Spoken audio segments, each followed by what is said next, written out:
నాకు పెళ్ళవక ముందు ఆఫీస్కి వెళ్ళేటప్పుడు మా అమ్మ కూర కొంచెం లేట్ చేసినా, కూర ఒక్కొక్కసారి వండకపోయినా సరే, అమ్మ ఇంకా లేటా, అమ్మ ఏమో వండలేదు, అసలు నువ్వేం చేస్తావు అని పొద్దున్న లేచి ఊరికి అన్నం కూర వండడానికి కూడా నీకు ఎంత టైము అనేసి అనేదాన్ని అనమాట. కానీ ఇప్పుడు నాకు పెళ్ళయ్యాక తెలుస్తుంది పొద్దున్నే వంటగదిలో ఎంత బీభత్సంగా ఉంటుందో.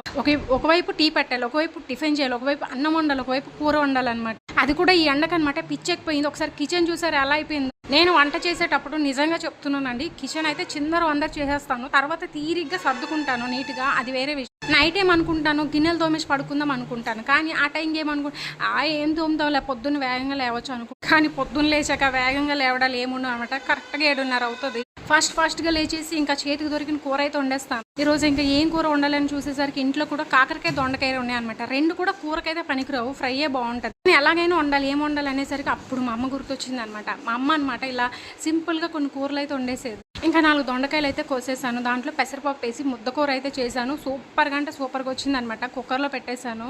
దొండకాయ పెసరపప్పు మీరు కూడా ట్రై చేయండి, సూపర్గా ఉంటుంది అనమాట. కలుపుకోవడానికి పప్పులా అయిపోతుంది, అలాగే కర్రీ కూడా అయిపోతుంది. ఈ ఎండకి చెమటలు చూసారా ఎంత ఘోరంగా ఉన్నాయో. నా అవతారాన్ని అయితే అస్సలు పట్టించుకోవద్దు.